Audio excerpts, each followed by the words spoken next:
नमस्कार साथियों, स्वागत है आपका अपने गौरव धारा यूट्यूब चैनल पर। और अपन पढ़ रहे हैं ओपीडी पे ऑब्जेक्टिव प्रश्न धारा। ठीक है, तो लास्ट जो टॉपिक जो था वो अपना था आनुवंशिकी, जिसमें अपन जो स्टडी करते थे कि जीवों के अंदर क्या परिवर्तन आते हैं और किस तरह से जो उनके लक्षण जो होते हैं वो एक पीढ़ी से दूसरे पीढ़ी में स्थानांतरित होते हैं। ठीक है, तो देखो स्थानांतरित होने के लिए जो जेनेटिक यूनिट जो होती है वो इकाई जो है वो होती है जीन। ठीक है, अब देखो गुणसूत्र क्या है, तो गुणसूत्र को पढ़ना जरूरी है क्योंकि गुणसूत्र एक वाहक है जो क्या करता है, अपने जो सूचनाओं को, जो आनुवंशिक सूचनाएं होती है उनको एक पीढ़ी से दूसरे पीढ़ी में लेके जाता है। कौन जाता है? गुणसूत्र। अतः ये वाहक है क्योंकि इसमें ही होते हैं क्या, बोल सकते हैं अपन डीएनए और प्रोटीन।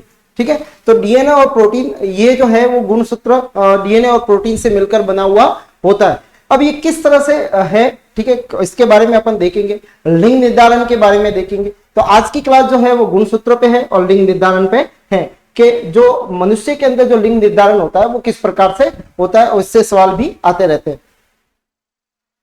पहला है, देखो गुणसूत्र की संरचना कैसी होती है। गुणसूत्र एक आनुवंशिक सूचना उसमें संचित रहती है। ठीक है, एक धागेनुमा संरचनाएं होती है ये, और ये केंद्र के अंदर पाई जाती है। ठीक है, तो अपना शरीर है, शरीर के अंदर जो है अपनी कोशिका होती है, शरीर के अंदर अपनी जो कोशिका है, ठीक है, इन कोशिकाओं के अंदर क्या मिलता है? केंद्रक मिलता है।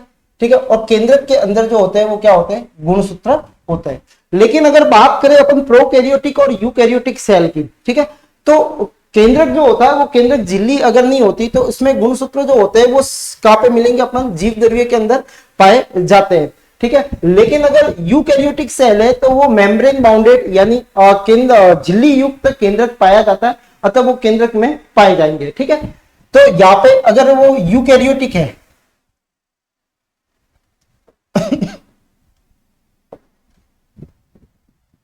अगर यूकैरियोटिक है तो उसमें केंद्रक पाया जाएगा, और अगर प्रोकैरियोटिक है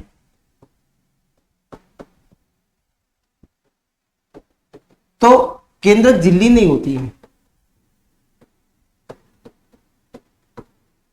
केंद्रक झिल्ली नहीं होगी। और केंद्रक झिल्ली नहीं होगी तो इसका मतलब जो गुणसूत्र पाए जाएंगे, गुणसूत्र वो किसमें होंगे? जीव द्रव्य में होंगे, जीव द्रव्य में होंगे, क्योंकि वहां पे केंद्रक झिल्ली नहीं होती है तो वो जीव द्रव्य में बिखरे हुए रहेंगे। ठीक है, दूसरी चीज, अगर अपन गुणसूत्र की बात करें तो गुणसूत्र दो चीजों से मिलकर बना हुआ होता है। ठीक है, गुणसूत्र दो चीजों से मिलकर बना हुआ होता है, जिसके अंदर एक तो होता है प्रोटीन,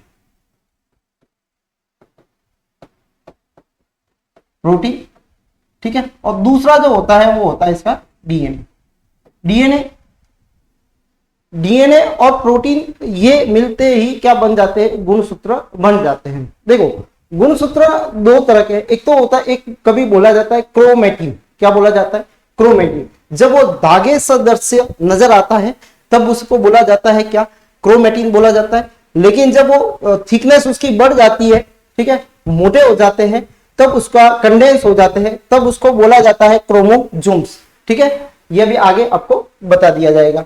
गुणसूत्र सबसे पहला याद रखना है, गुणसूत्र क्या है? आनुवंशिक सूचनाएं इसके अंदर क्या रहती है? संचित रहती है, क्योंकि एक पीढ़ी से दूसरे पीढ़ी में जो लेके जाते हैं सूचनाओं को वो गुणसूत्र होते हैं। ठीक है, क्योंकि ये वाहक का काम करते हैं। गुणसूत्र क्या होते हैं? आनुवंशिक वाहक भी होते हैं। गुणसूत्र क्या है? आनुवंशिक वाहक होते हैं, वाहक है। ये तीन चीजें ध्यान रखना। ठीक है, तीनों से सवाल बन सकता है। अगर इकाई आती है तो जीन है, अगर पदार्थ पूछा जाता है तो डीएनए है। आनुवंशिक पदार्थ कौन सा है? तो डीएनए है। ठीक है, आनुवंशिक इकाई क्या है? तो जीन है। आनुवंशिक वाहक कौन होता है? तो गुणसूत्र होते हैं। ठीक है, गुणसूत्र के ऊपर जो होते हैं वो डीएनए है। ठीक है, यानी गुणसूत्र डीएनए से मिलकर बनते हैं।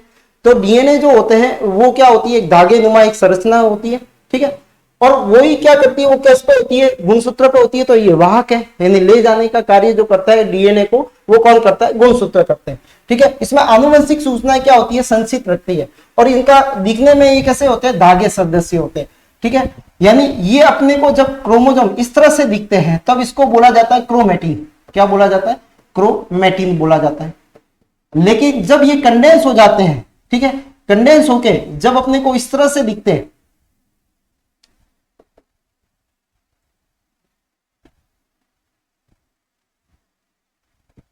इस तरह से दिखना स्टार्ट हो जाते हैं, तब उसको बोला जाता है गुणसूत्र।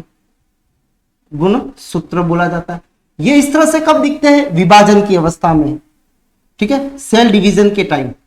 सेल डिवीजन के टाइम जो होते हैं अपने को गुणसूत्र जो होते हैं वो अपने को इस तरह से दिखते हैं। लेकिन अगर धागे नुमा संरचना अगर जो कोशिका विभाजित नहीं हो रही है तो उनके अंदर अगर अपन देखें तो गुणसूत्र अपने को क्रोमेटिन, धागे सदृश दिखाई देंगे जिनको क्रोमेटिन बोला जाता है। लेकिन जब कोशिका विभाजन होता है कोशिकाओं के अंदर, तब वो क्रोमेटिन जो होता है वो किस में बदल जाते हैं? गुणसूत्र के अंदर बदल जाते हैं। हर एक जाति के अंदर गुणसूत्रों की संख्या जो होती है वो निश्चित होती है। हर जाति के अंदर क्या होगी? गुणसूत्रों की संख्या निश्चित होगी। जैसे अपनी बात करें तो अपने अंदर जो है 23 जोड़ी गुणसूत्र मिलते हैं, ठीक है, यानी टोटल जो गुणसूत्रों की संख्या जो है वो होती है 46 होती है, 46 होती है, ठीक है। तो एक हर जाति में गुणसूत्रों की संख्या निश्चित होती है, ठीक है। आनुवंशिक सूचना को एक पीढ़ी से दूसरी पीढ़ी में ले जाना, यानी ये क्या होता है? वाहक का कार्य करता है। क्या कार्य करता है? क्योंकि इसमें सूचना होती है तो ये वाहक का कार्य करता है, एक पीढ़ी से दूसरी पीढ़ी में इसको ले जाएगा, ठीक है। कोशिका विभाजन के समय वंशागति विभिन्नता जो आती है, विभिन्नता जो आती है उसका रीजन है अर्धसूत्री विभाजन। कौन सा विभाजन है? अर्धसूत्री विभाजन। अर्धसूत्री विभाजन, और अर्धसूत्री विभाजन में क्या होता है? जीन विनिमय होता है। क्या होता है? जीन विनिमय होता है। और जीन विनिमय के कारण जो समजात गुणसूत्र होते हैं, यानी जो गुणसूत्र है ये एक समजात गुणसूत्र है, तो दो अलग अलग जब समजात गुणसूत्र आपस में आते हैं तो उनके जो समजात जो क्रोमेटिड जो होते हैं, ठीक है, क्रोमेटिड जो होते हैं यानी अर्ध गुणसूत्र, वो एक दूसरे के क्या होता है? क्रॉसिंग करते हैं। और क्रॉस करने के कारण क्या होगा? वो उसमें जीन, जैसे मेरे हाथ को एक दूसरे पे क्रॉस बना दिया तो समझ लो कि यहाँ के जीन इस पे चले गए और यहाँ के जीन इस पे आ गए, यानी आपस में वो ट्रांसफर हो जाते हैं, ठीक है। अब वो गैमिट के अंदर जाएंगे और जिसमें वो गए हैं, ठीक है, अगर वो फर्टिलाइज कर पाता है वो गैमिट, ठीक है, तो वो क्या होगा? जैसे ही फर्टिलाइज करेगा तो वो जा जाएगा, ठीक है, वो अपने गुण जहां वो जीन उपस्थित है वही जीन वहां पे अपने आप को रिप्रेजेंट करेगी, ठीक है। इसलिए अपन कह सकते हैं कि जो विभिन्नताएं आती है उनका मेन जो रीजन है वो अर्धसूत्री विभाजन है, ठीक है। अर्धसूत्री विभाजन में वो जीन विनिमय होता है और जीन विनिमय के कारण क्या होता है? जीनों का आदान प्रदान होता है, और जो जीन आदान प्रदान होके जो जीन जाती है, ठीक है, यानी निषेचन के बाद में जो निषेचन, जैसे बहुत सारे स्पर्म बने, अब पता नहीं कौन कौन सी जीन किस किस स्पर्म में है, ठीक है, तो जो स्पर्म में जो फर्टिलाइज करने वाला जो स्पर्म है, शुक्राणु है, उसके अंदर जो जीन होगी वही आगे चल के क्या करेगी? अपने गुणों को रिप्रेजेंट करेगी। अगर अचानक जो परिवर्तन आता है वो भी किसके कारण आएगा? वो उत्परिवर्तन कहा जाता है, जिसकी खोज जो है वो किसने की थी? जो लास्ट क्लास में बताई थी आपको, किसने की थी? हुगो डिवरीज ने। तो हुगो डिवरीज जो था उन्होंने उत्परिवर्तन को खोजा था। तो अचानक अगर जेनेटिक मटेरियल में डीएनए में कोई चेंजेस आ जाते हैं, डीएनए मतलब डीएनए मिलके ही गुणसूत्र बनते हैं, तो अगर डीएनए के अंदर कोई बदलाव आ जाते हैं या उनके कोडिंग में कोई चेंजेस हो जाते हैं तो वो अलग टाइप का क्या बनाएंगे? प्रोटीन बनाएंगे। तो अलग टाइप का प्रोटीन बनाएंगे, यानी वो प्रोटीन क्या करेगा? अपने बॉडी में चेंज करेगा, ठीक है। आनुवंशिकी, ठीक है, आनुवंशिकी जो है आदि आनुवंशिकी में इनका महत्वपूर्ण है, यानी गुणसूत्र कोशिका विभाजन में, वंशागति में, विभिन्नताओं में और उत्परिवर्तन में, आदि में, आनुवंशिक में विभिन्नता इनकी क्या होती है? महत्वपूर्ण भूमिका होती है किसकी? गुणसूत्रों की, ठीक है। मानव कोशिका के अंदर 23 जोड़ी गुणसूत्र पाए जाते हैं, ठीक है, 23 जोड़ी गुणसूत्र पाए जाते हैं, यानी टोटल जो होते हैं वो कितने होते हैं? 46 गुणसूत्र होते हैं, ठीक है। अब 46 गुणसूत्रों को दो भागों में बांटा गया है, ठीक है, दो भाग में। पहला भाग जो है वो कायिक गुणसूत्र है। कौन सा है? कायिक गुणसूत्र है। और दूसरा जो है वो है लिंग गुणसूत्र, सेक्स क्रोमोसोम जिसको बोलेंगे अपन, ठीक है। ये जो होते हैं वो कितने होते हैं? ये 22 जोड़ी होते हैं, यानी ये कितने हुए? 44 क्रोमोसोम्स होते हैं, ठीक है। और ये जो होते हैं वो कितने होते हैं? वो एक जोड़ी होते हैं, ठीक है, एक जोड़ी। अगर इनको भी अगर दो भागों में बांटे तो नर एवं मादा, नर के अंदर देखेंगे तो एक जोड़ी में एक्स वाई होगा और मादा में देखेंगे तो एक्स एक्स होगा, ठीक है। तो एक जोड़ी होते हैं यानी संख्या में दो होंगे, ठीक है, एक नर में देखें तो एक एक्स होता है, एक वाई होता है, और इसमें देखेंगे तो दोनों एक्स एक्स होते हैं। ठीक है, तो टोटल जो क्रोमोजोम हो गए वो कितने होते हैं, 46 होते हैं, जिसमें से 22 जो होते हैं वो कायिक गुणसूत्र होते हैं, एक जो होता है वो कौन सा होता है, लिंग गुणसूत्र होते हैं। ठीक है, तो लिंग गुणसूत्र और कायिक गुणसूत्र, ठीक है, ये जो है वो गुणसूत्र होते हैं। गुणसूत्रों को बोला जाता है क्या, chromosomes. Structure of chromosomes,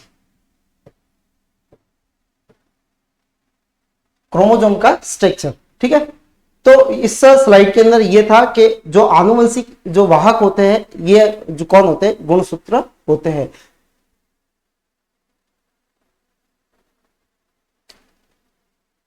screenshot ले लो।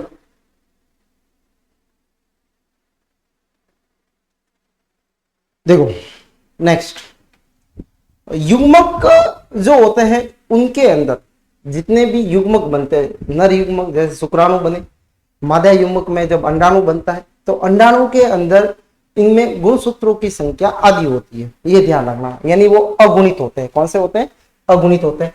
गुणसूत्रों की संख्या कायिक कोशिकाओं की तुलना में आधी होती है। कायिक कोशिका में कितनी होगी, जैसे कायिक कोशिका है,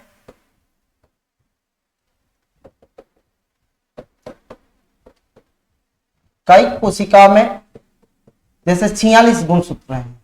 ठीक है, तो युग्मक में जो होंगे वो कितने होंगे, 23 होंगे, ये ध्यान रखना। ठीक है, जिसमें पूरे होते हैं उसको बोलते हैं द्विगुणित, द्विगुणित कहा जाता है, और जिसमें आधे होते हैं उसको बोलेंगे अगुणित, मतलब आधे। अगुणित का मतलब क्या हो गया, आधे हो गए। ठीक है, तो जो पूरे होंगे वो द्विगुणित कहलाते हैं, आधे होते हैं उसको अगुणित कहलाते हैं। ठीक है, तो युग्मक हमेशा आधे होते हैं, चाहे वो अंडाणु हो या शुक्राणु हो, स्पर्म हो या ओवम हो। ठीक है, युग्मक का मतलब होता है गैमेट्स।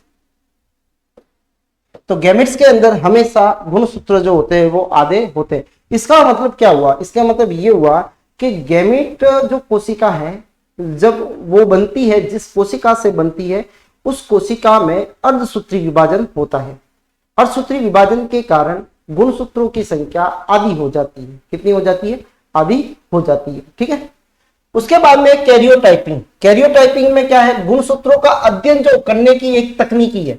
ठीक है, तो एक टेक्निक है जिसको बोला जाता है कैरियोटाइपिंग कहा जाता है।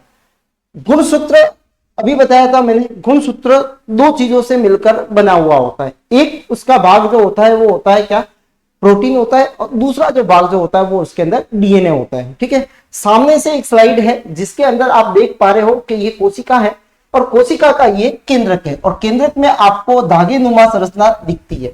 लेकिन जब ये कोशिका जब विभाजन की अवस्था में जाती है तो उस समय जो क्रोमोसोम जो धागे नुमा जो दिखते हैं, ठीक है, वो उसको धागे नुमा जो होते हैं उनको बोला जाता है क्रोमैटिन बोला जाता है। ठीक है, धागे नुमा जो होंगे उनको क्या बोला जाएगा, क्रोमैटिन बोला जाता है। धागे नुमा जो होते हैं उसको बोला जाता है क्रोमैटिन। अभी बोला था आपको, क्रोमैटिन बोला जाता है। अब क्रोमैटिन जब विभाजन की अवस्था है, ये सपोज मान लो विभाजन की अवस्था है, विभाजन के लिए वो कोशिका तैयार हो रही है। ठीक है, तो विभाजन की अवस्था में जैसे जाएगी तो आपको क्रोमोसोम इस तरह से दिखेगा। ठीक है, फिर मैं इसी में आपका जो बीच वाला जो पोर्शन होता है उसको बोला जाता है सेंट्रोमियर। गुणसूत्र का जो होता है मध्य बिंदु होता है, ठीक है, इसको बोला जाता है सेंट्रोमियर। ध्यान रखना, सेंट्रोमियर, सेंट्रोमियर बोला जाता है। ठीक है, सेंट्रोमियर के ऊपर एक डिस्क लाइक स्ट्रक्चर होता है। ठीक है, यहां पे आपको एक डिस्क लाइक जैसे स्ट्रक्चर मिलेगा, डिस्क जैसा, उसको बोला जाता है काइनेटोफोर। काइनेटोफोर बोला जाता है। डिस्क जैसा स्ट्रक्चर होगा वो, और जो किनारे वाला भाग है उसको बोला जाता है टीलोमर। ये किनारे वाला जो भाग जो है इसको बोला जाता है टीलोमर, टीलोमर बोला जाता है। ठीक है, तो किनारे वाले भाग को टीलोमर कहते हैं। कि जब कोशिका विभाजन होता है तो टीलोमर की साइज जो होती है वो कम होती जाती है। ठीक है, तो जैसे जैसे विभाजन हुआ, एक बार हुआ थोड़ा कम हुआ, सेकेंड टाइम हुआ और भी कम हुआ, और थर्ड टाइम हुआ, तो जितने बार वो विभाजित होगा टीलोमर की साइज कम हो जाएगी। तो टीलोमर की साइज जो होगी वो कम होगी, तो धीरे धीरे कोशिका विभाजन की जो कैपेबिलिटी जो होती है, उसकी क्षमता जो होती है वो कम हो जाती है। तो इसी तरह से अपन कहते हैं कि बुढ़ापे के अंदर जो होता है वो कोशिका विभाजन की जो दर है वो कम हो जाती है। तो उसका कारण क्या है, एक अपन टीलोमर भी कह सकते हैं। अगर टीलोमर की साइज उतनी की उतनी रहे तो हो सकता है कि विभाजन वो जीवन पर्यंत चलता रहे। ये है टीलोमर्स। यहाँ पे आप देखोगे कि जैसे ही आप इसको खोलोगे तो इसमें इस तरह से धागेनुमा संरचना बनती है। ठीक है, इस धागेनुमा संरचना को देखा तो और अगर जूम किया इसको तो आपको यहाँ पे ये धागेनुमा को क्या बोलेंगे, क्रोमैटिड्स बोला जाता है। क्या बोला जाता है, क्रोमैटिड्स बोला जाएगा। और इसको जूम करके देखोगे तो यहाँ पे कुछ इस तरह की संरचनाएं होती है जिसके अंदर इस तरह से, ठीक है, और इसके चारों ओर आप देख पाओगे तो डीएनए जो होता है वो इसके चारों तरफ क्या किया जाता है, व्रैप होके निकलता है। इस तरह से संरचनाएं होती है। तो ये भाग जो है वो तो है डीएनए, ठीक है, और लाल रंग के जो आपको मोती दिख रहे हैं वो है आपके प्रोटीन। वो क्या है, प्रोटीन है। तो इसका मतलब प्रोटीन का कुछ समूह जो है वो उसके ऊपर व्रैप करके यानी घूम के, ठीक है, डीएनए चलता है। तो जिस तरह से एक माले की मणि जो होती है, ठीक है, उसमें जो मणि जो होती है या मणिकाएं होती है माले के अंदर, उसी तरह से यहाँ पे भी है। ठीक है, तो इसको बीड ऑफ थ्रेड भी कहा जाता है या बीड ऑफ स्टिंग भी कहा जाता है। बीड ऑफ स्टिंग भी कहा जाता है। ठीक है,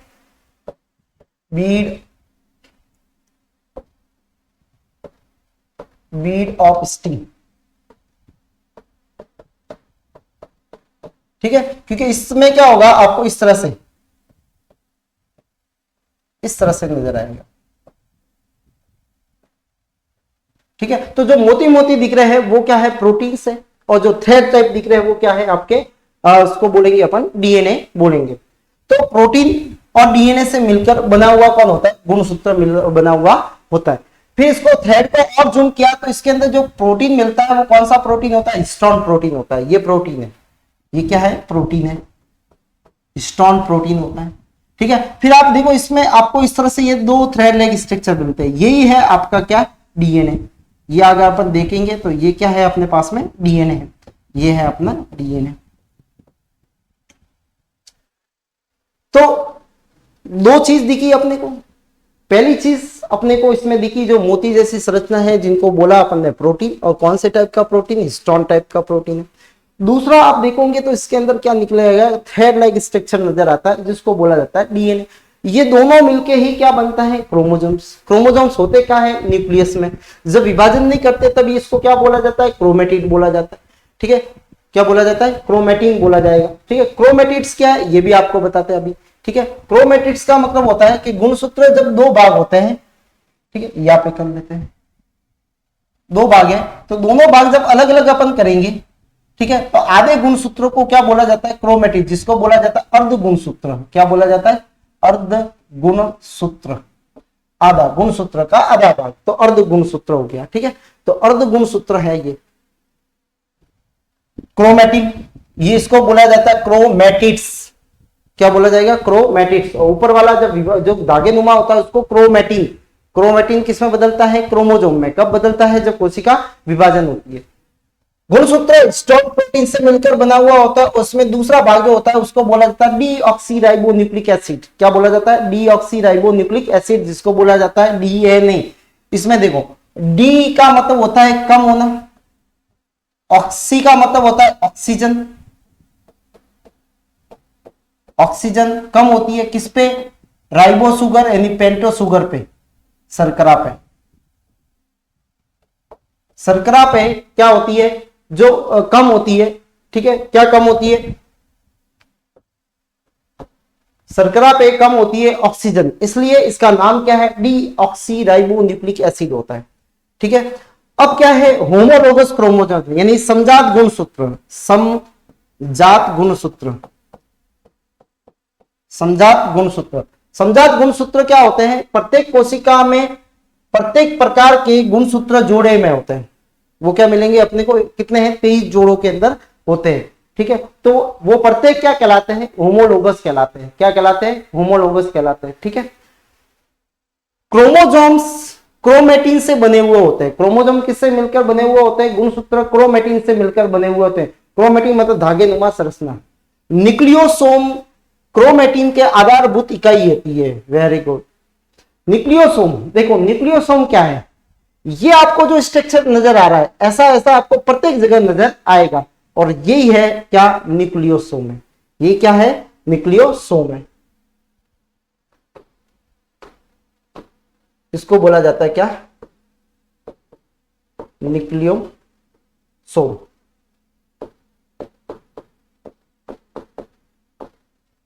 तो न्यूक्लियोसोम में क्या होता है? डीएनए व्रैप किया हुआ होता है, ठीक है। दूसरी बात, इसके बीच में क्या होते हैं? ये प्रोटीन होते हैं। प्रोटीन कौन सा होता है? हिस्टोन प्रोटीन होता है। कौन सा होता है? हिस्टोन प्रोटीन होता है, ठीक है। तो हिस्टोन प्रोटीन और उस पर व्रैप किया हुआ, तो ये बहुत सारे माला में मणि जो है वो मिलेंगे अपने को, ठीक है। तो ये जो मणि जो है उनको ही बोला जाता है क्या? न्यूक्लियोसोम बोला जाता है, ठीक है। बीड ऑफ स्टिंग, ठीक है। स्ट्रिंग जो होती है, बीड जो मिलते हैं, छोटे छोटे छोटे छोटे छोटे मोती जैसे स्ट्रक्चर मिलते हैं, बीच में धागा होता है, और वो धागा जो होता है उस मोतियों पे लिपटा हुआ रहता है, और मोती और लिपटा हुआ धागा, इस स्ट्रक्चर को ही बोला जाता है क्या? न्यूक्लियोसोम। इसलिए कह सकते हैं कि क्रोमेटिन की आधारभूत इकाई क्या है? न्यूक्लियोसोम होता है। क्या होता है? न्यूक्लियोसोम होता है।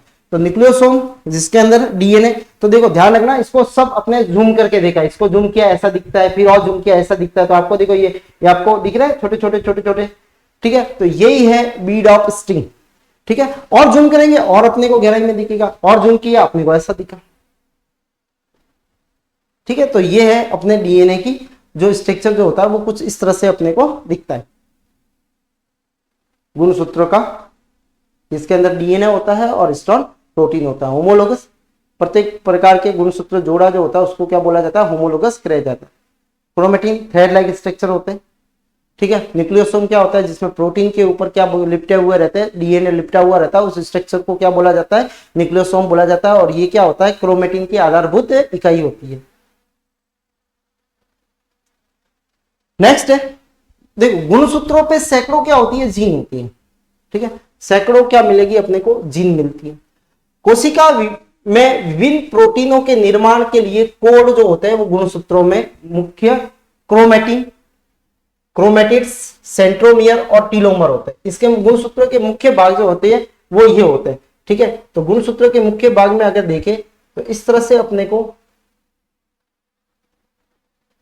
यहां पे मिलता है सेंट्रोमियर, सेंट्रोमियर होता है, ठीक है। इसके ऊपर वाला जो किनारा जो है वो है टीलोमर, टीलोमियर, ठीक है। और क्रोमेटिन आधा भाग जो होता है, इस आधे भाग को अगर देखें तो इसको बोला जाता है क्रोमेटिड, क्रोमेटिड्स, ठीक है। क्रोमेटिड को दूसरा बोला जाता है अर्ध गुणसूत्र। क्या बोला जाता है? अर्ध गुणसूत्र बोला जाता है। न्यूक्लिक अम्ल, न्यूक्लिक अम्ल जैसे अपन डीएनए को अपन फुल फॉर्म बोलते हैं तो बोलते हैं डीऑक्सीराइबो न्यूक्लिक अम्ल। न्यूक्लिक अम्ल दो तरह के होते हैं, एक तो होता है डीएनए और दूसरा जो होता है आरएनए होता है। दोनों में जो है पता लगाने के बाद में देखो, थोड़ा इसमें अपने डिटेल पढ़ना नहीं है, लेकिन वास्तव में जब इनका एक्सपेरिमेंट किया गया कि वास्तव में जेनेटिक यूनिट कौन सी होती है, यानी एक पीढ़ी से दूसरे पीढ़ी में गुणों को कौन ले जाने में मदद करता है, तो न्यूक्लिक अम्ल करता है। अब न्यूक्लिक अम्ल अपने पास में दो है, एक तो डीएनए है और दूसरा उसके अंदर क्या है? आरएनए है। तो न्यूक्लिक अम्ल जब कई सारे एक्सपेरिमेंट किए गए तो ये पता लगा कि वास्तव में जो जेनेटिक यूनिट होती है वो कौन सी होती है? डीएनए होता है, क्योंकि डीएनए एक स्टेबल होता है। कैसा है? स्टेबल है। आरएनए स्टेबल नहीं होता, वो अपने वेरिएंट तैयार कर देता है। जैसे आपने देखा कोरोना के अंदर जो वायरस के अंदर जो जेनेटिक मटेरियल था वो आरएनए होता है, वायरस को छोड़ के, क्योंकि वायरस अपराध में आते हैं। तो वायरस के अंदर वो जेनेटिक मटेरियल आरएनए था, जो अपन रिट्रोवायरस जिनको बोलते हैं अपन, ठीक है। तो रिट्रोवायरस के अंदर आरएनए जेनेटिक मटेरियल होता है। और दूसरी चीज, आरएनए जेनेटिक मटेरियल जिसमें अंदर होता है तो वो प्रोटीन्स के निर्माण में प्रोटीन बनाते हैं, और प्रोटीन बनाने में क्या करेंगे, वो अलग अलग तरह के प्रोटीन बना सकते हैं, ठीक है। यानी इसमें वेरिएशन आता है। इसलिए आपने देखा कोरोना वायरस के अंदर अलग अलग वेरिएंट जो आते हैं, उसका रीजन भी यही था, ठीक है। तो दूसरा होता है राइबो न्यूक्लिक एसिड। दोनों में कुछ ना कुछ कहीं ना कहीं फर्क होता है, ठीक है। फर्क ये है तो आप नाम में पता लगा, देखो डी ऑक्सी इसमें नहीं आ रहा है, ठीक है, इसमें डी ऑक्सी नहीं आ रहा है, इसमें आ रहा है, तो इसमें ऑक्सीजन कम होती है, इसमें ऑक्सीजन कम नहीं होती, बस फर्क ये है। दूसरा फर्क जो है वो नाइट्रोजिनस बेस में होता है, जो अपन आगे देखेंगे, ठीक है। तो पहला है डीएनए।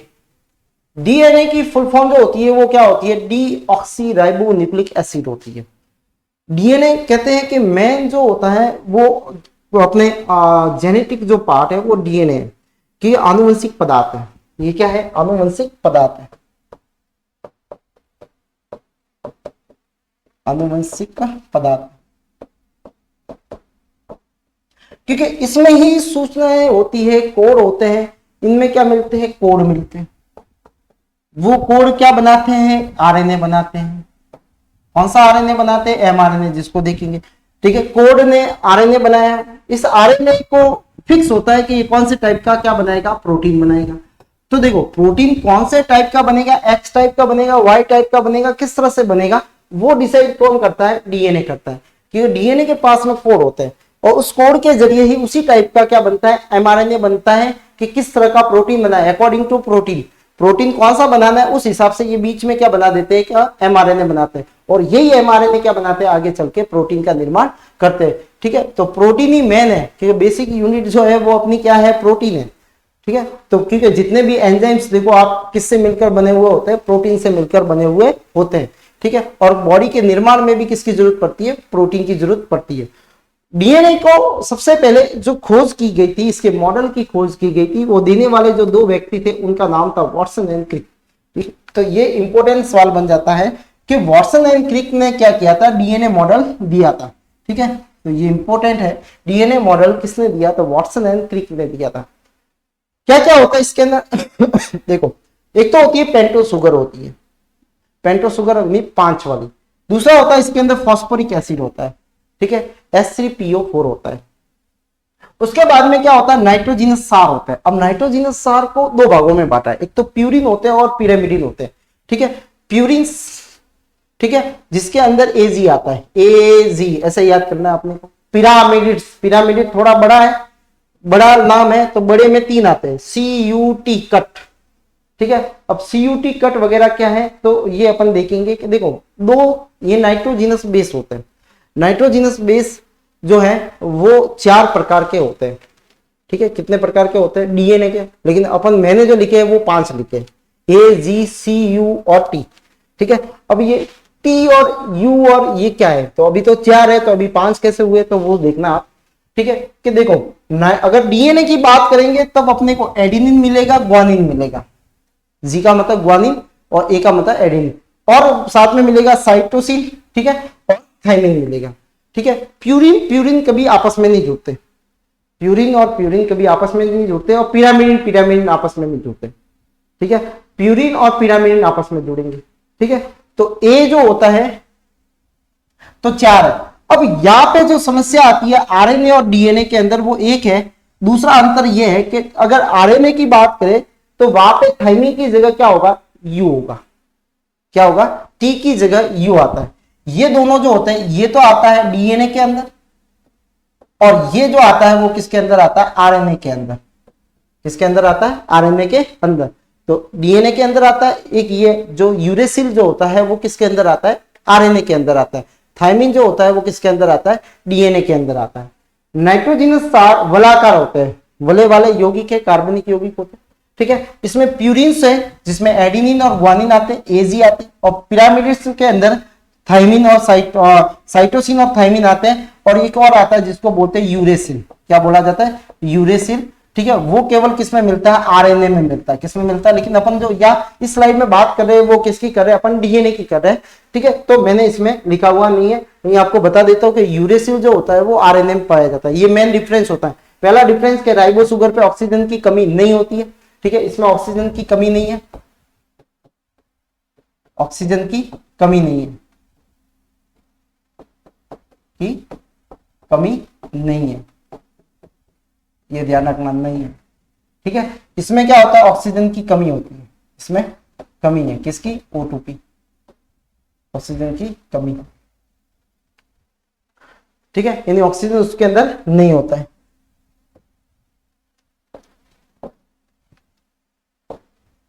O की कमी होती है किस पे, शुगर पे। पेंटो शुगर जो होती है उसमें ऑक्सीजन की क्या होगी, कमी होती है।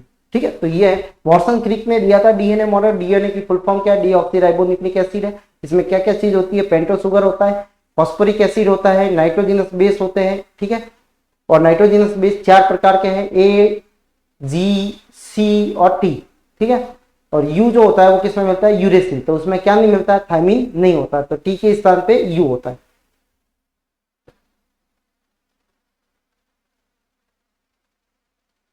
अब है डीएनए की संरचना। देखो डीएनए देखोगे तो सबसे पहले डीएनए एक डबल हेलिक्स या द्विकुंडली संरचना है। देखो द्विकुंडली है, एक यू चल रही है, एक ये वास्तव में एक दूसरे को क्रॉस नहीं करती है, ध्यान रखना। ठीक है, ये जो चलती है जिस तरह से अपने रेलिंग होती है, जैसे अपने रेलिंग में इस तरह से अपन ऊपर चल रहे हैं, ठीक है, तो वो एक दूसरे की पट्टियां जो होती है वो एक साथ साथ में चलती है, तो ये एक दूसरे की कैसी होती है, समानांतर होती है, समांतर होती है। ठीक है, अच्छा ये जो आपको दिख रही है इस वाले पार्ट और ये वाला पार्ट, ये दो चीजों से मिलकर बना हुआ होता है। एक तो मिलकर बना हुआ होता है फॉस्फोरिक एसिड से, फॉस्फोरिक अम्ल से। ठीक है, और दूसरा जो होता है वो होता है पेंटो शुगर से, पेंटो शुगर शर्करा से। ठीक है, वही पेंटो शुगर को क्या बोलते हैं, राइबो शर्करा, राइबो शुगर बोलते हैं, इसलिए बोलते हैं राइबो, राइबो शुगर है, पेंटो शुगर होती है। ये दोनों मिलके डीएनए की बैकबोन बनाते हैं, इनको बोला जाता है बैकबोन, रीढ़ की हड्डी। ठीक है, ये जो भाग जो है जो चल रहा है वो क्या होता है, वो किससे मिलकर बना हुआ था, फॉस्फोरिक अम्ल, और किससे, पेंटो शुगर से मिलकर बना हुआ था। ये दोनों मिलकर क्या बनती है, बैकबोन बनती है। ठीक है, अच्छा दूसरी चीज, दोनों स्ट्रैंड एक दूसरे के पूरक होते हैं। पूरक का मतलब क्या, सपोज मान लो ये बैकबोन होगी, इसमें पी है, ठीक है, और एस है, इसमें भी पी है और एस है। ठीक है, अब सपोज मान लो ए आया, पी एस और टी आया, पी दूसरे से लिख देता हूं, पी एस आया, पी एस आया, पी एस आया। ठीक है, और ये हो गया सी, पी एस, ये हो गया जी। इधर भी क्या होगा, P S, P S, P S. ठीक है, अब यहां पे अपन देखेंगे कि इधर जो ए है तो इधर सामने क्या होगा, टी होगा। ठीक है, इधर टी है तो इधर क्या होगा, ए होगा। इधर सी है तो इधर क्या होगा, जी होगा, और इधर जी है तो इधर क्या होगा, सी होगा।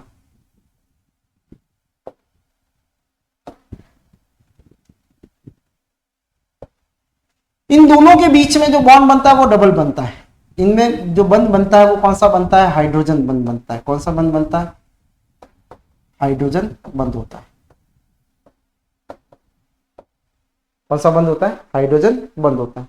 ठीक है, वास्तव में अगर देखें तो ये जो पी जो है वो एस से दो जगह जुड़ा हुआ रहता है। ठीक है, थोड़ा सा अगर सही बनाए तो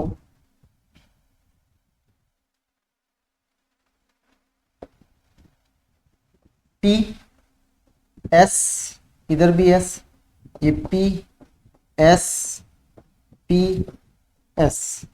ठीक है, S P, P S, S S. ठीक है, पी पी एस।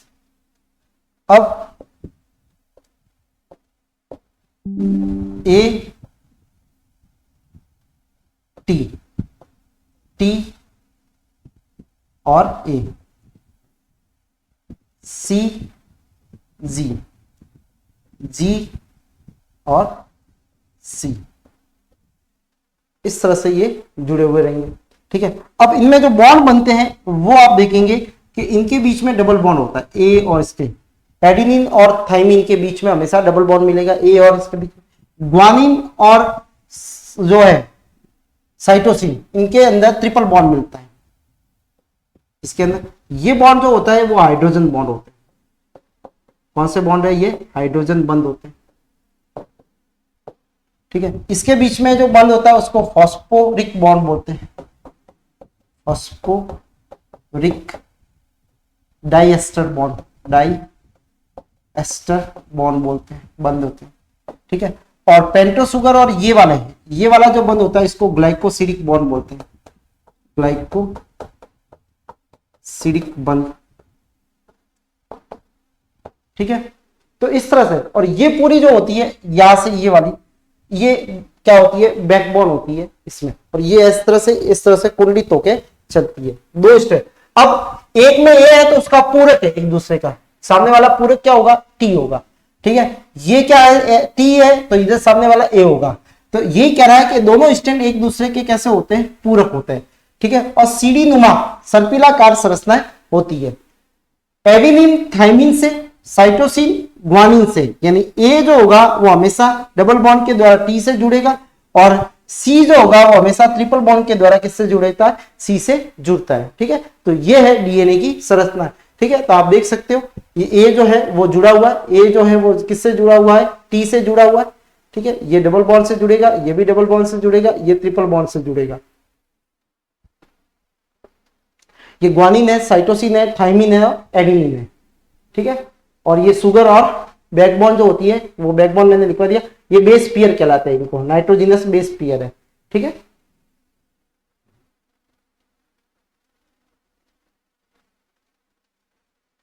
नेक्स्ट है आरएनए, और इनमें यही कोड होते हैं जो अभी देखे थे अपन ने, ए और ये जो कोड होते हैं, ठीक है। सपोज मान लो आरएनए जिसको बोलेंगे अपन राइबोन्यूक्लिक एसिड, जिसको बोला जाता है राइबो न्यूक्लिक अम्ल, ठीक है, राइबोन्यूक्लिक अम्ल बोला जाता है।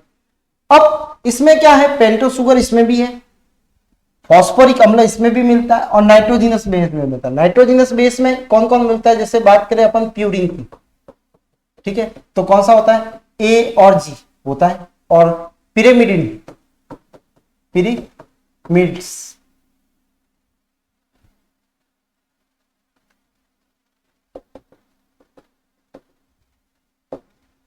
पिरामिड्स, पिरामिड्स में कौन से होते हैं, सी होता है, और इसके स्थान पे कौन सा होता है, यू, यू क्या है, यूरेसिल, यूरेसिल, ठीक है।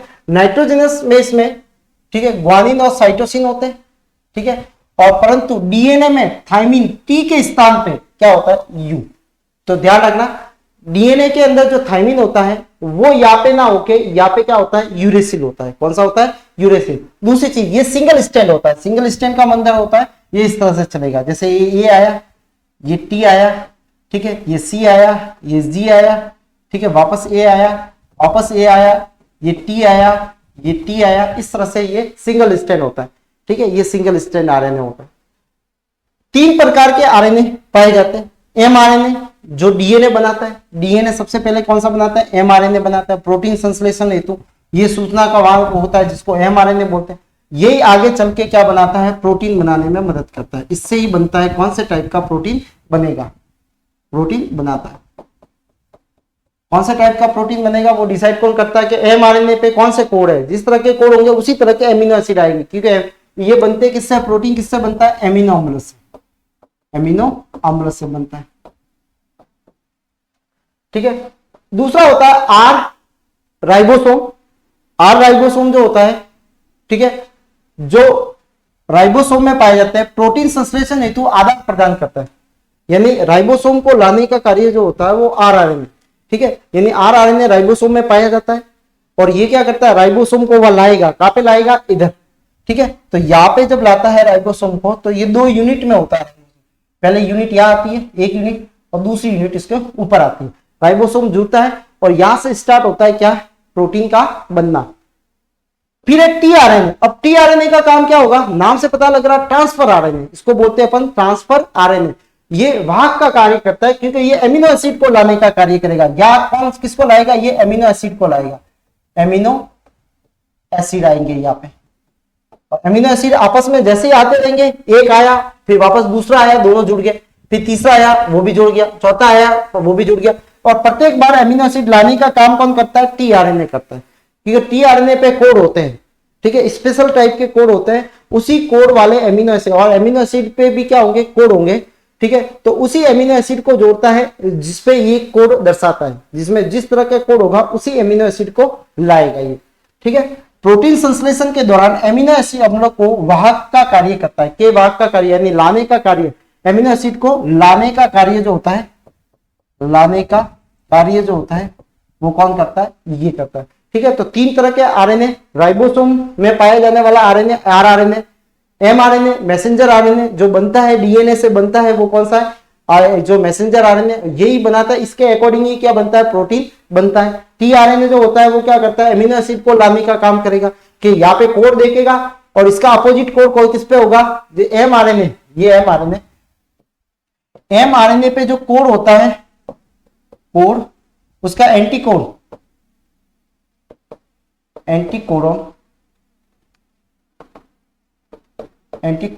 किस पे पाया जाता है? टीआरएनए पे पाया जाएगा, ठीक है। तो जैसे सपोज मान लो अपन बात करें कि यहाँ पे ए है, टी है, सॉरी ए है, यू है और सी है, ठीक है। तो नीचे जो होगा वो क्या होगा? ए की जगह क्या आता है? टी आता है, लेकिन अपन क्या आएगा? यू आएगा इधर, ठीक है। यू की जगह क्या आता है? ए आएगा, ठीक है। और सी की जगह क्या आएगा? तो ये देखेगा कि एमआरएनए पे अगर ये कोड है तो उसके ऊपर ही ये जुड़ेगा, और इस पे ये ऊपर किसको लेके आता है? एमिनो एसिड को लेके आएगा, ठीक है। तो एमिनो एसिड आते रहेंगे और जुड़ते रहेंगे और एक आपस में ये जुड़ के बॉन्ड बनाते हैं, जिसको पेप्टाइड बॉन्ड बोलते हैं। एमिनो एसिड के बीच में जो बॉन्ड बनेंगे वो क्या होंगे? पेप्टाइड बॉन्ड होंगे, ठीक है। और इससे बनता है क्या? एक चेन बन जाएगी। यहाँ पे ऊपर एक एमिनो एसिड आया, फिर दूसरा आया, फिर तीसरा आया, फिर लाने का कार्य टीआरएनए करता है, ठीक है। लाके जाएगा, टीआरएनए वापस हटता जाएगा, तो दूसरा टीआरएनए आएगा, वो दूसरे एमिनो एसिड को लाएगा, वो आपस में जुड़ गए तो पहले वाला हट जाएगा, ठीक है। वापस तीसरा और आएगा, तीसरे में और वापस जुड़ गया, वापस पहले वाला हट जाएगा। फिर इस तरह से आते रहेंगे और एमिनो एसिड जुड़ते रहेंगे और पहले वाले हटते रहेंगे, और कहीं वापस कोड रिपीट हो रहे तो उधर भी वो लाके देंगे। तो 3 तरह के आरएनए, एमआरएनए, आरआरएनए और टीआरएनए। ज्यादा अपने डिटेल नहीं लेनी है, केवल इनके याद रखने हैं नाम। अब ये देखो मेन चीज होती है डीएनए कार्य क्या करता है। डीएनए पहले सबसे पहले तो होता है कि अपनी कॉपी बनाएगा। क्या बनाएगा? कॉपी, यानी डीएनए की सब अपनी प्रति करता है, उसको बोलते हैं रेप्लिकेशन। क्या करते हैं अपन? रेप्लिकेशन। तो रेप्लिकेशन के दौरान क्या होगा कि डीएनए जो होता है वो अपने आप में इस तरह से फॉर्क बनता है, ठीक है। इस पे होते हैं कोड, ये नाइट्रोजनस जो होते हैं वो कोड होंगे यहाँ पे,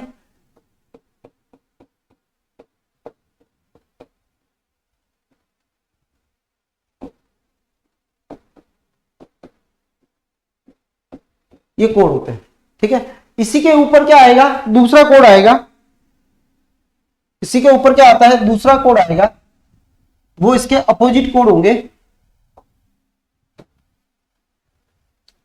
वो जैसा आया ये वाला, तो ए के नया बनेगा, वो क्या बनेगा? टी आएगा, ठीक है। इधर क्या आएगा? जी आएगा, इधर वापस क्या आएगा? ए आएगा, इधर क्या आएगा? वापस सी इधर क्या आएगा? वापस ए सी, सॉरी ए आएगा इधर, तो इधर क्या आएगा? टी आएगा। यानी एक दूसरे के कैसे हो जाएंगे? ये अपोजिट हो जाएंगे। तो आप ये देखोगे कि एक तो बनता है पुराने वाला, ठीक है, और एक बनता है क्या? नया वाला, ये ऐसे, ठीक है। इसमें भी अगर 2 भाग देंगे तो इस तरह से बनेंगे, इस तरह से, ठीक है। तो ये क्या होगी? एक प्रति की 2 प्रतियां हो जाती है, ठीक है। ये एक से कितने बन गए? 2। एक तो रहता है पुराने वाला स्टेल रहता है, और दूसरा जो होता है वो ये कौन सा है? नया वाला स्टेल होता है। इसलिए इसको बोला जाता है सेमी कंजर्वेटिव। क्या बोला जाता है? अर्ध संरक्षित, सेमी कंजर्वेटिव मेथड होता है। यानी डीएनए के अंदर जब भी प्रतिकृति होगी तो एक स्ट्रैंड तो पुराना रहेगा और एक स्ट्रैंड नया। अब ये क्यों होता है? क्योंकि देखो डीएनए की प्रतिकृति इसलिए होती है कि आपने जब कोशिका विभाजन होती है तो जो कोशिका विभाजन का मतलब ये होता है कि उससे 2 बनेगी, 2 पुत्री कोशिकाएं बनती है।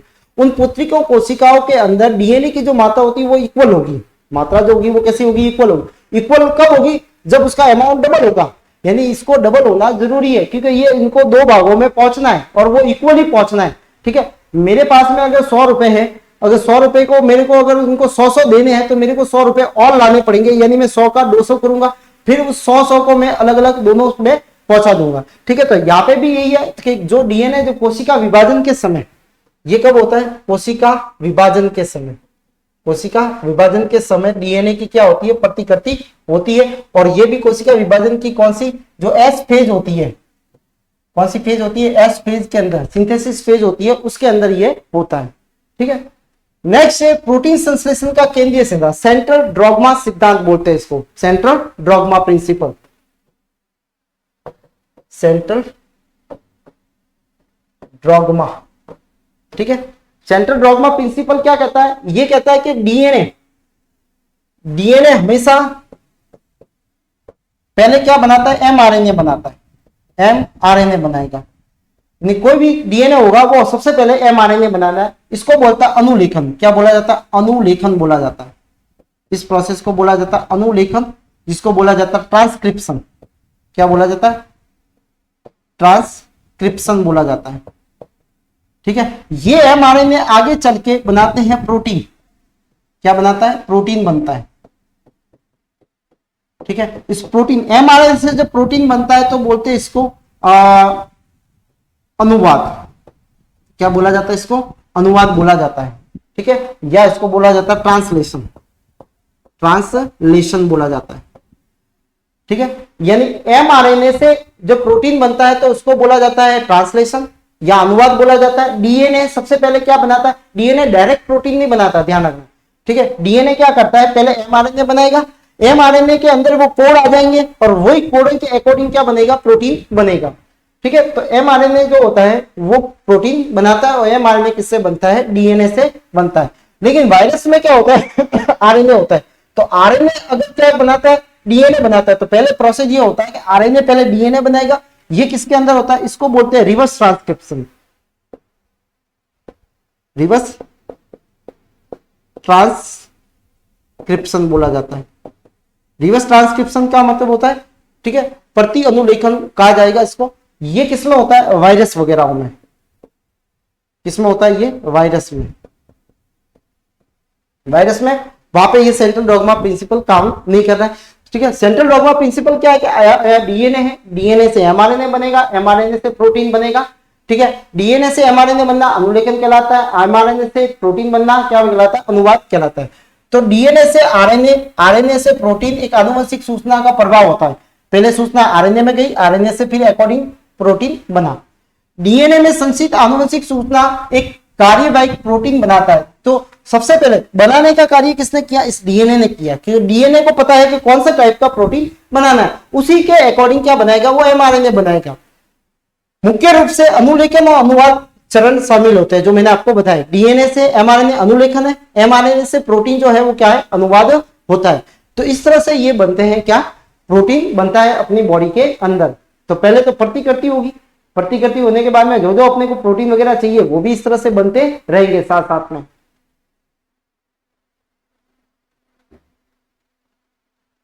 अनुलेखन,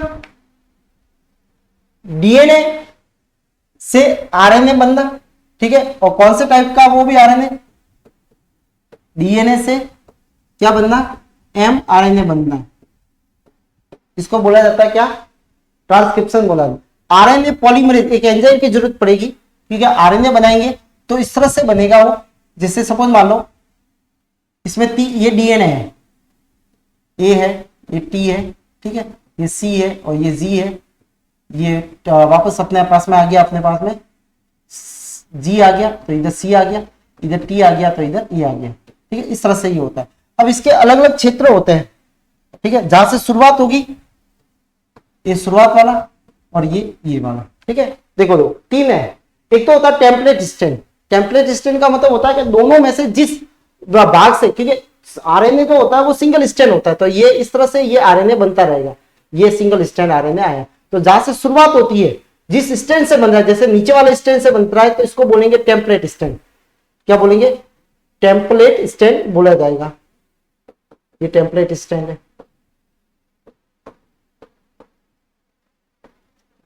ठीक है, तो किस स्टैंड से बना, नीचे वाले से बना, ये टेम्पलेट स्टैंड है। ठीक है, टेम्पलेट स्टैंड में क्या होता है, सबसे पहला होता है प्रमोटर। प्रमोटर ये हो गया प्रमोटर, जैसे स्टार्ट होगा, स्टार्टिंग होगा, जैसे स्टार्ट होगा वो क्या होगा, प्रमोटर। फिर ये जो नीचे वाली जो ये जीन है इनको बोलते हैं स्ट्रक्चर जीन, संरचनात्मक जीन।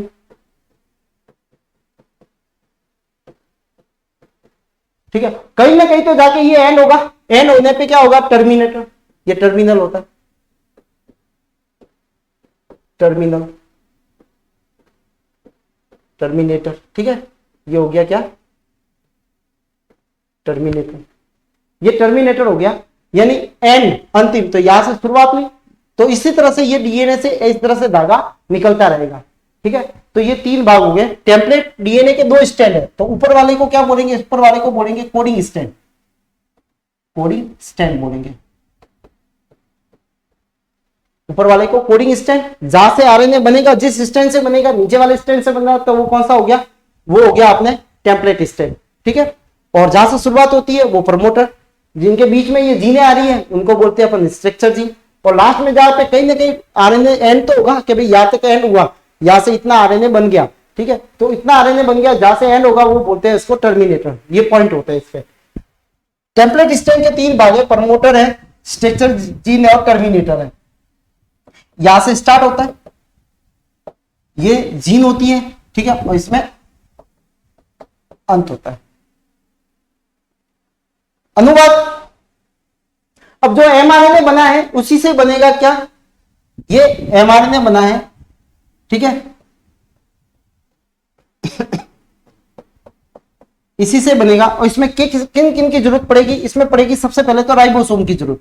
तो पहले आएगा राइबोसोम, ये आ गया राइबोसोम, राइबोसोम के दोनों यूनिट आ गए, राइबोसोम की 2 यूनिट होती है। ठीक है, तो दूसरी चीज जो होती है ये आ गया अपने राइबोसोम, राइबोसोम। और इसमें कौन सा आरएनए होगा, आरआरएनए। फिर यहाँ पे जैसे ए यू जी है, तो यहाँ पे ये टी आरएनए, ये कौन सा T RNA, T RNA, T RNA पे ये 3 एंटीकोडन हो गए। ए का एंटीकोडन क्या होगा, यहाँ पे यू होगा, यू होगा।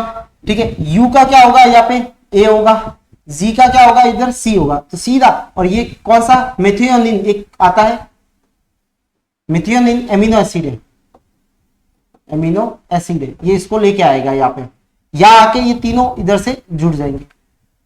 ठीक है, ये जुड़ जाएंगे, एक जुड़ा, ऐसे कैसे दूसरा आएगा, फिर ये दूसरा एमिनो, ये एमिनो एसिड आया है।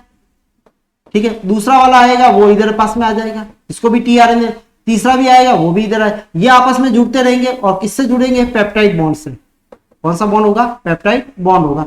और पेप्टाइड बॉन्ड के जुड़ के ये सारे जुड़ते जाएंगे एमिनो एसिड, और अपने पास में इसके नीचे जो कोड है उसके अकॉर्डिंग वाला क्या बन जाएगा, प्रोटीन बन जाएगा।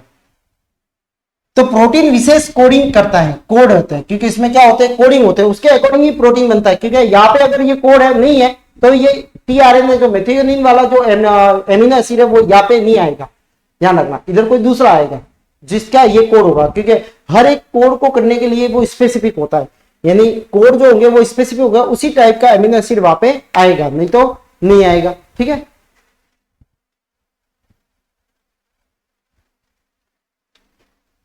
उसी तरह का क्या आएगा, एमिनो एसिड आएगा।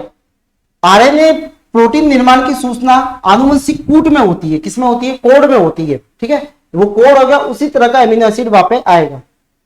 आनुवंशिक कूट देखो, अपने शरीर के अंदर 20 प्रकार के एमिनो एसिड होते हैं। ठीक है, अब 20 प्रकार को कोड को करने के लिए अपने पास में अगर अपन 4 है, नाइट्रोजन बेस 4 है, 4 लेते हैं तो वो 4 को कर लेंगे, 2 के जोड़े में लेते हैं तो वो 16 को करेंगे। ठीक है, तो फिर 16 अपने पास में 20 है, क्या है, 20 है, तो 20 को करने के लिए अपने 16 कम पड़ेंगे, तो इसलिए लेते हैं 3 कोड। कितने कोड लेते हैं, 3। इसलिए कोडन जो होता है वो किसमें चलता है, ट्रिपल कोड में चलता है, त्रिक कूट में चलता है। किसमें चलता है, त्रिक कूट में चलता है, यानी 3 कोड हो गए। जैसे ये ए यू जी 3 कोडों में होगा, किसमें होगा, ये 3 कोड में चलता है। ठीक है, तो 3 कोड होते हैं, क्योंकि 20 अगर 3 करेंगे तो अपने पास में 64 हो जाएंगे कोड। कितने हो जाएंगे, 64 हो जाएंगे। 1 से इधर लिया, 2 से इधर लिया, 2 और 3 वाले, तो 3 आते रहेंगे, तो क्या हो जाएंगे, अपने पास में 64 कोड हो जाएंगे। कितने हो जाएंगे, 64। ठीक है, जिसमें से 61 जो होते हैं वो यूजफुल होते हैं, या आनुवंशिक कूट होते हैं। 3 न्यूक्लियोटाइड होते हैं, 4 क्या होंगे नाइट्रोजनस से संयोग से बने हुए होते हैं, ठीक है, और ये क्या कहलाते हैं, ये ट्रिपल कोड कहलाते हैं, ट्रिक कूट होते हैं। क्या होते हैं, ट्रिक कूट। जैसे मैंने ये AUG लिखा है, ये एक ट्रिक कोड है, ये अलग प्रकार के अमीनो एसिड को कोड करेगा। स्क्रीनशॉट ले लो।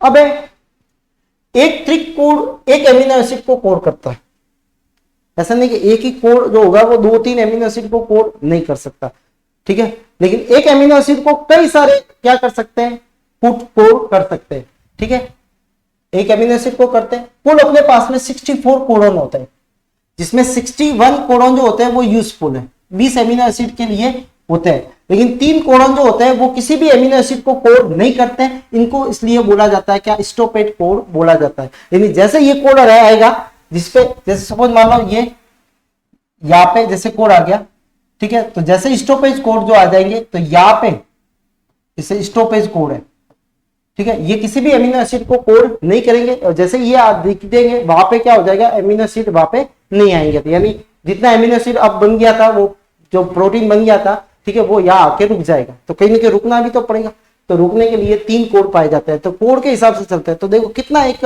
आश्चर्यजनक घटना है अंदर हो रही है। प्रोटीन जो बन रहा है वो कितने कब बनेगा, कितने अमीनो एसिड होंगे उसमें, वो पहले से ही डीएनए ने डिसाइड कर रखा था, ठीक है, उसने डिसाइड करके क्या बना दिया, एमआरएनए ने बना दिया कि मैं इस तरह का प्रोटीन अपने शरीर को चाहिए, और उसी तरह के अमीनो एसिड भी उसमें आते रहेंगे। तो क्या पहले ही इसको आना है, ये 4 बार रिपीटेड होगा या 100 बार रिपीटेड होगा, ठीक है, वो 20 वाले ही अमीनो एसिड आपस में रिपीटेड होते रहते हैं, ठीक है। और एंड में भी एक कोड ऐसा भी रखा है कि भाई इतने तक ही बनाना है, या एंड जो होगा वो अमीनो एसिड ये होगा, उसके बाद में नहीं होगा, ठीक है, तो वो भी पहले से डिसाइड कर रखा है। तो इनको स्टॉपेज कोड कहते हैं। स्टॉपेज कोड 3 होते हैं, एक तो UAA होता है, जैसे ये वाला भी कोड जो है वो स्टॉपेज कोड होते हैं। प्रोटीन अमीनो अम्ल से बने हुए होते हैं, ठीक है, तो यहाँ पे अमीनो एसिड ही जुड़ेंगे, वो प्रोटीन बनाएंगे। आरंभिक कोड जो होता है वो AUG होता है। सबसे पहले कोई भी प्रोटीन बनेगा उसमें सबसे पहले जो कोड जो होगा वो ये होगा, और ये किसको लेके आता है, मेथियोनिन को लेके आता है। जैसे मैंने अभी लिखा था कि मेथियोनिन जो होता है वो पहला अमीनो एसिड होता है कोई भी प्रोटीन का, ठीक है, कोई भी प्रोटीन का पहला अमीनो एसिड कौन सा होगा, मेथियोनिन होगा। कौन सा होगा, मेथियोनिन होता है। तो ये मेथियोनिन। अब देखो ये जो है इसी तरह से प्रोटीन बनता है और ये चलते हैं अपने बॉडी के अंदर। नेक्स्ट है विभिन्नता, जिसको बोला जाता है वेरिएशन।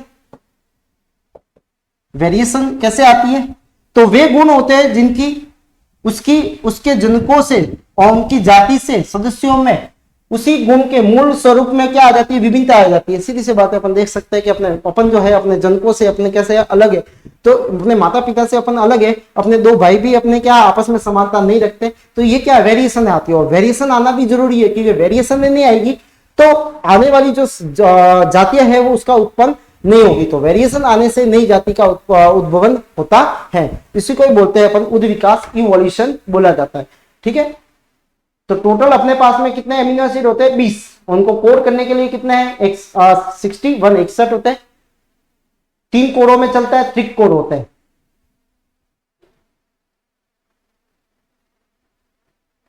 UAA, सॉरी इसको UAA कर लेना, UAA स्टॉपेज होता है।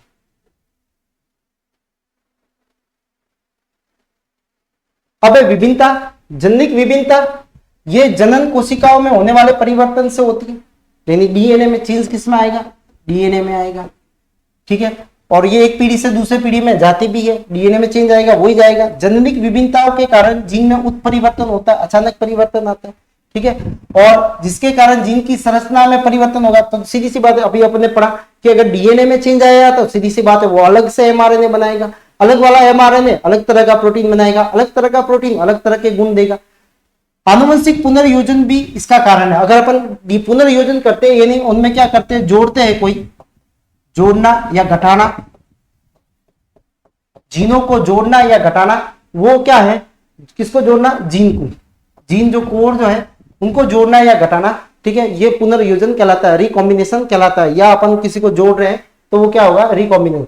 दूसरी विभिन्नता होती है कायिक होती है, कायिक पर्यावरणीय प्रभाव से उत्पन्न होती है, ये वंशागत नहीं होती। जैसे मैंने अच्छा गाना सीख लिया तो अब जरूरी नहीं है मेरा बच्चा भी अच्छा गाना है गाएगा, ठीक है, ये जरूरी नहीं होता। तो ये कौन सी होती है, कायिक विभिन्नता होती है। बॉडी बना ली तो मैं जैसे पहलवान का बच्चा पहलवान नहीं हो सकता, ठीक है, तो इसी तरह से ये कैसी होती है, कायिक विभिन्नता होती है जो पर्यावरणीय प्रभाव से उत्पन्न होती है, ठीक है। और ये वंशागत, वंशागत कौन सी होगी, जो डीएनए में चेंज लाएगी, डीएनए में चेंज लाएगी वही आगे, क्योंकि डीएनए ही जाता है एक पीढ़ी से दूसरी पीढ़ी में, बाकी तो कोई जाता ही नहीं है, गुणसूत्र जाते हैं बस, ठीक है। तो गुणसूत्र पे क्या होता है, डीएनए होता है, तो ये विभिन्नता ही आगे से जाती है।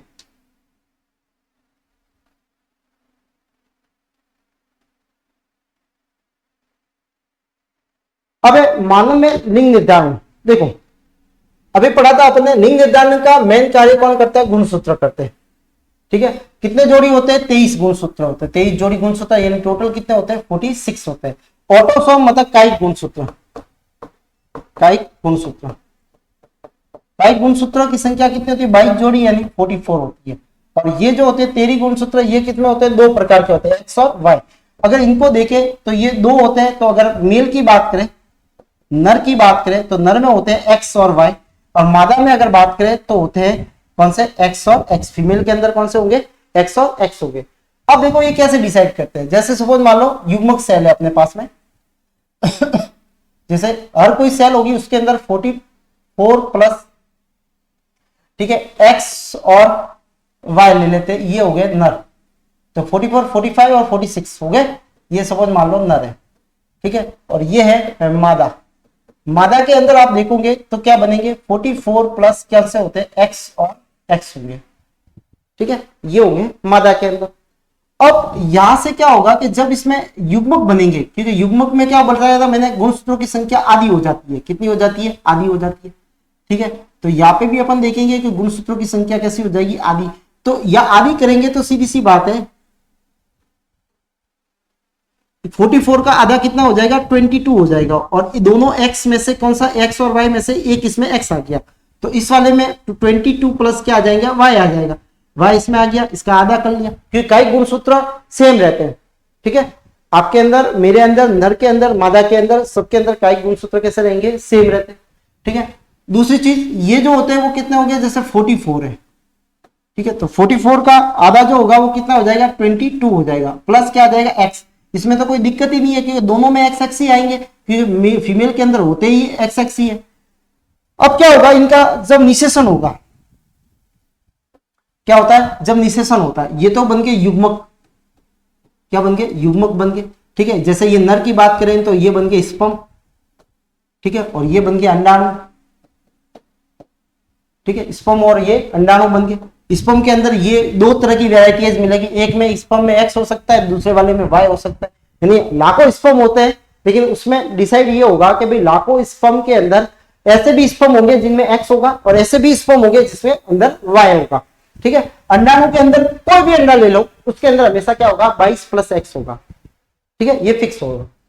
अब सपोज मान लो इस वाले अंडा, इस स्पर्म ने इस वाले अंडाणु के साथ में निषेचन किया, कोई जरूरी नहीं है, ये वाला भी कर सकता है, ये, ठीक है। इन दोनों में से दो तरह के ही है, ठीक है, दो तरह को, दो टाइप के अंदर ही ये क्या कर सकते हैं, इसको निषेचित कर सकते। इस वाले ने किया तो क्या बनेगा, 22 और 22 वापस जुड़ जाएंगे, ठीक है, एक्स और एक्स, ये बन गया एक्स और एक्स, ठीक है। सपोज मान लो इसने इसके साथ ना करके इस वाले के साथ में किया, तो भी 44 प्लस क्या बन जाएगा, एक्स और एक्स बन गया, ठीक है।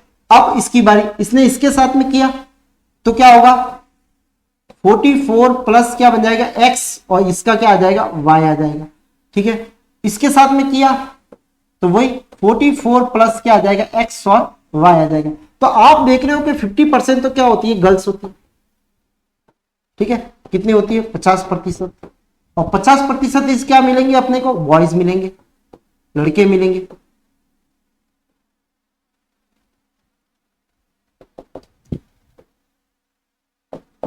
%50 क्या मिलेंगे अपने को, बॉयज मिलते हैं। 50% गर्ल्स है, 50% बॉयज है, ठीक है। अब यहां पे आप देखोगे कि जो पिता का जो गुणसूत्र है, क्या गुणसूत्र, वो डिसाइड करता है, वह लिंग निर्धारण में निर्धारण लिंग निर्धारण करता है। ठीक है, पिता का गुणसूत्र देखो, मां के अंदर तो एक्स एक्स ही है, लेकिन पिता का अगर वाई आया तो वो लड़का होगा, नहीं आया तो लड़की होगी। पिता के अंदर अगर पिता का वाई जाता है तो डिसाइड कौन करता है? पिता वाला गुणसूत्र, वो भी कौन सा? एक्स वाला गुणसूत्र, सॉरी वाई वाला गुणसूत्र। कौन सा करता है? वाई गुणसूत्र करता है। तो कौन डिसाइड करता है? वाई वाला गुणसूत्र डिसाइड करता है। तो ये होता है लिंग निर्धारण। ठीक है, तो ये कई गुणसूत्र होते हैं 44, ये होते हैं लिंग गुणसूत्र। ठीक है, युग्मक बनते हैं तो आधे हो जाते हैं, इसका आधा 22 हो गया, इसमें से एक एक्स चला गया, इसमें से वाई चला गया, ये 22 चला गया, इसमें से एक्स आ गया, दोनों में एक्स एक्स ही है इसमें। ये वाला अगर इससे होता है तो ये बनते हैं, जिसमें 50% लड़की है 50% लड़के होते हैं। ठीक है, इस तरह से होता है लिंग का निर्धारण। ठीक है, कि लड़का होगा या लड़की होगी। ठीक है, अब कई बार देखो ये पहले गांवों के अंदर ये चलने वाली जो है भ्रांतियां थी कि भाई लड़की होना या लड़का होना ये डिसाइड करता है मदर। ठीक है, तो उसको कहते थे कि भाई तू लड़के पैदा नहीं कर सकती औरत को, कई सारे आरोप लगाए जाते थे। ठीक है, तो अब आप इस चार्ट के जरिए ये बता सकते हो कि लड़का होना वो किसकी जिम्मेदारी होती है? वो नर की जिम्मेदारी होती है। महिला के अंदर तो आपने देखा हो कि दोनों में एक्स एक्स ही होता है, तो महिला तो जिम्मेदार है ही नहीं। ठीक है, क्योंकि महिला के तो दोनों एक्स एक्स ही है। ठीक है, वो तो नर को पैदा ही नहीं कर सकती। ठीक है, डिसाइड कौन करता है? जो वाई वाला गुणसूत्र, और ये कहां से आता है? ये नर से। तो जो आरोप लगते हैं वो बिल्कुल झूठे हैं। ठीक है, यानी जो डिसाइड करेगा वो कौन करेगा? नर ही करता है।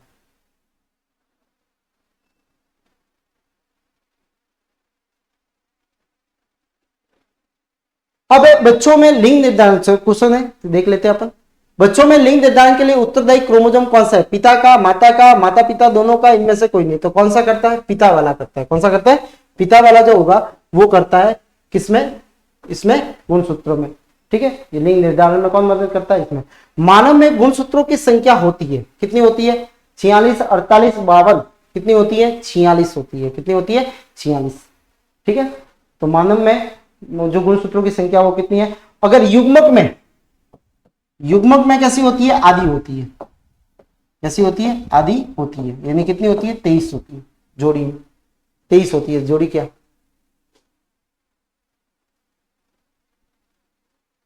लड़का पैदा होगा जब बच्चे का गुणसूत्र एक्स एक्स वाई वाई होगा? नहीं।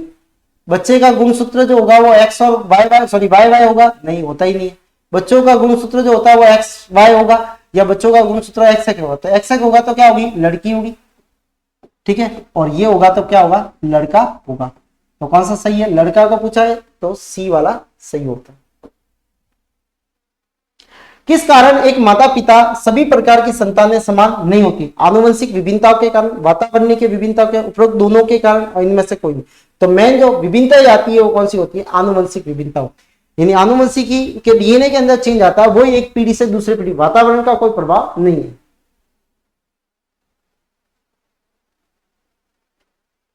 जीन यकृत का वह भाग है, डीएनए का वह आरएनए का भाग है, क्रोमोसोम्स का भाग है, डीएनए का भाग है। किसका भाग है? वो जीन डीएनए का भाग है। जो वह खंड जो प्रोटीन बनाता है। ठीक है, बनाता है या बनाने में मदद करता है। तो वो खंड जो होगा, वो जो प्रोटीन बनाता है, डीएनए का खंड, वो क्या होता है? जीन होता है। जीन शब्द किसने दिया था? जीन शब्द किसने दिया था? मॉर्गन ने, मेंडल ने, डिवरीज ने उत्परिवर्तन दिया था। परिवर्तन दिया था। ठीक है, ये क्वेश्चन आपको पहले भी बताया था, और इसका सही आंसर क्या है? जॉनसन। जीन छोटा है तो मैंने आपको बताया था जॉनसन बेबी सोप आता है। ठीक है, पाउडर भी आता है, जॉनसन वाली कंपनी बनाती है। ठीक है, तो जॉनसन जो है वो जीन है, जीन सबसे छोटा। तो जीन क्या है? किसने दिया? WL जॉनसन ने दिया था।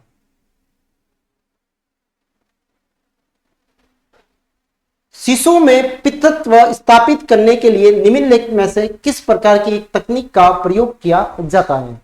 यानी सपोज मान लो कोई आपत्ति है, जैसे सपोज मान लो एक व्यक्ति आया, उसके बच्चा आया, उस बच्चे के दो दंपतियों ने उनमें एक आरोप मतलब अपना अधिकार जमाया कि ये मेरा बच्चा है। ठीक है, एक दंपति कह रही है कि ये मेरा बच्चा है, अब दोनों बच्चों जो है वास्तव में किसका बच्चा है, तो उसके लिए एक टेक्निक आती है जो कहलाती है डीएनए फिंगरप्रिंट्स। कौन सी कहलाती है? DNA fingerprint. इसमें क्या लिया जाता है, डीएनए के कुछ जो मैप है, मैपिंग ली जाती है, ठीक है। इसको जेल इलेक्ट्रोपोरेसिस एक मशीन आती है, उससे ये डीएनए के फ्रेगमेंट को अलग किया जाते हैं और इनमें एक जो पैटर्न जो होता है वो चलता है, जो आपस में बहुत ही क्लोजली हो गए, वो पैटर्न जो होगा उसमें सिमिलर आता है, मतलब बहुत ही नजदीक में आता है, ठीक है। तो इस तकनीकी से अपन ये पता लगा सकते हैं कि वास्तविक दंपति उस बच्चे के कौन से है। तो पितृत्व स्थापित करने के लिए शिशु में अगर पता लगाने के लिए कौन सी तकनीक का इस्तेमाल किया जाता है, तो डीएनए फिंगरप्रिंट्स को किया जाता है। डीएनए की संरचना में डीकुंडलित मॉडल जो है उसमें एक्सरे, देखो अभी यहाँ पे थोड़ा सा चेंज कर दिया।